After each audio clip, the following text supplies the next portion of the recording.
성준 씨는 2년 전 입지 좋은 곳에 새 아파트를 분양받았습니다. 살다 보니 이런 대박도 난다며 좋아했습니다. 전체 분양가가 너무 비싸서 다 자기 돈으로 낼 순 없었고 입주 시점에 맞춰서 전세를 줄 생각이었어요.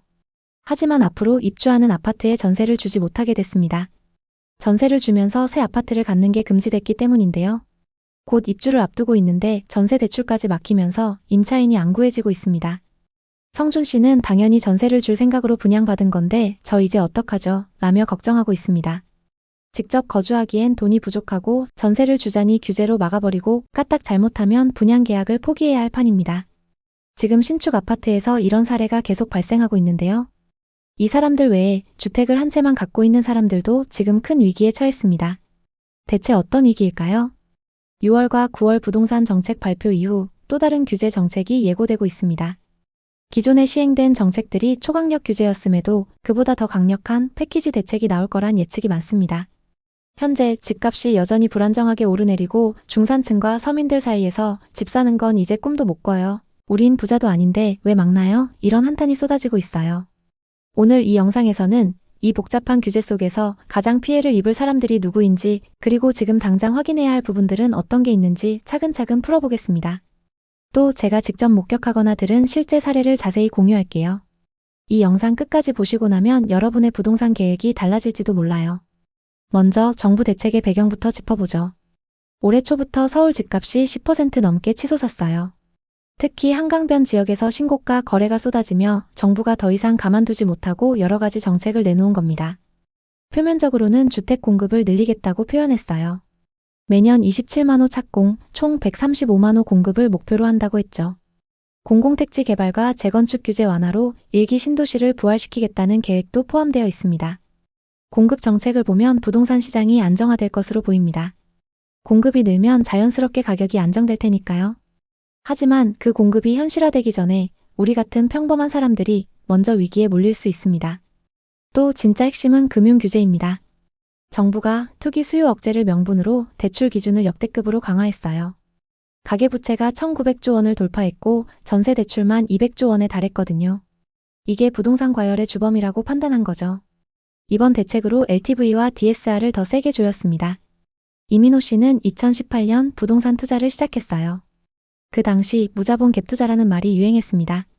그땐 전세 대출도 잘 나오고 임차인도 잘 구해지던 시절이라 많은 사람들이 갭 투자에 뛰어들었는데요. 민호 씨도 서울 근교에 빌라를 샀습니다. 매매가 3억에 전세는 2억 8천만 원으로 세팅했어요. 자기 돈 2천만 원만 투자했고 임차인은 한 달 만에 구했어요. 금방 시세가 오르자 투자에 눈이 멀었고 그렇게 다음 계약도 진행했습니다. 두 번째 빌라는 매매가 2억 5천만 원, 전세 2억 3천만 원에 세팅했습니다. 그렇게 두 채를 샀고 몇 달 만에 4천만 원이 올랐습니다. 이게 부자의 길이구나 라고 생각하면서 또 다음 투자를 계획했습니다. 출퇴근길에 부동산 매물만 들여다봤죠. 하지만 어느 순간부터 빌라 시장이 흔들렸어요. 첫 번째 빌라 임차인이 이사를 가면서 전세금 2억 8천만 원 반환을 요구했는데 민호 씨는 현금이 없었어요. 갭투기라 전세에만 의존했으니까요. 결국 어렵게 전세 반환 대출과 신용 대출을 받아 해결했습니다. 하지만 문제는 두 번째 빌라였어요. 두 번째 빌라 임차인은 재계약 시점에 전세금을 낮춰달라고 했죠. 하지만 돈이 없어서 가족과 지인들에게 돈을 빌렸고 모자란 돈은 사금융 업체까지 연락해서 채웠습니다. 그 사이 빌라 집값이 쭉쭉 떨어졌고 총 1억 5천만 원 손실에 신용까지 망가졌어요. 민호 씨는 앞으로가 더 걱정입니다. 앞으로는 다주택자가 아니어도 피해를 입을 수 있는데요. 바로 이 규제 때문입니다. 1주택 보유자의 전세 대출 한도 축소. 핵심은 이겁니다. 수도권 규제 지역에서 전세를 구하려는 1주택자는 대출 가능 금액이 2억 원으로 일괄 제한됐어요. 이준호 씨는 40대 초반 직장인입니다. 준호 씨는 얼마 전 경기도에 아파트 한 채를 매수했어요. 급매물이 나와서 기회라고 생각했죠. 매수한 집은 전세를 주고 본인과 가족들은 다른 집에서 전세로 살 계획이었어요. 아이의 중학교 입학을 앞두고 학군 좋은 곳으로 이사하려 했죠. 전세 보증금 5억 원대 아파트를 물색하며 아파트를 매수하고 남은 자본에 추가로 3억 정도를 빌려서 계약하려고 했죠. 이사 비용과 부대 비용까지 계산해보니 충분할 거라는 결론이 나왔고 계약금까지 냈습니다. 그런데 9월 7일 대책 발표 후 은행에 문의하니 한도는 최대 2억입니다. 나머지 1억은 자부담하세요 라는 답이 돌아왔어요. 준호 씨는 급히 주식을 팔아서 1억을 모으려 했지만 손실 금액이 1,500만 원을 넘었습니다. 하지만 계약금을 포기하는 것보단 주식을 정리하는 게 손해가 덜했기 때문에 울며 겨자 먹기로 주식을 정리했습니다. 준호 씨는 제게 왜 우리 같은 실수요자가 피해를 봐야 하나요? 부동산 투기하는 것도 아닌데 이사조차 어렵게 하네요 라고 하소연했어요. 이처럼 전세대출 한도가 줄어들면서 이사 계획이 있는 1주택자들이 가장 위험합니다. 규제 발표 이전 계약이라면 연장할 때 기존 한도를 유지할 수 있지만 증액이나 신규 이사면 2억 원 제한이 적용돼요. 과거보다 많이 줄어든 거예요. 이전엔 보증 종류나 은행에 따라 3억까지도 가능했죠. 예를 들어 서울에서 전세 보증금 4억짜리 집을 계약할 때 대출 3억에 나머지 1억을 현금으로 메웠다면 이제는 대출 2억에 현금 2억이 필요해요. 1억 원을 추가로 마련해야 하는 거죠. 이게 왜 큰일이냐면 정부 통계에 따르면 수도권 1주택자 중 전세 대출 이용자의 30%가 2억을 초과해 빌리고 있기 때문입니다. 평균을 내보면 이번 규제로 각각 6,500만 원 정도씩 한도가 줄어들게 됩니다. 자녀 교육이나 직장 이동으로 이사해야 하는 분들에게는 청천벽력 같은 소식이죠. 예를 들어 서울의 아파트를 가진 1주택자가 다른 지역으로 이사하려 한다고 가정해 보겠습니다. 전세 보증금 4억 집을 계약했다면 이제 대출 2억에 현금 2억이 필요해요. 과거엔 대출을 3억까지 받고 현금은 1억이면 됐지만 이제 현금을 2억이나 마련해야 하니 가계 재정이 흔들릴 수 있죠. 이 규제의 핵심은 전세를 끼고 매매하는 방식인 갭투자를 차단하려는 거예요. 정부는 1주택자들이 자기 집을 세놓고 다른 집에 전세로 거주하면서 더 비싼 곳으로 갈아타는 것을 문제로 봅니다.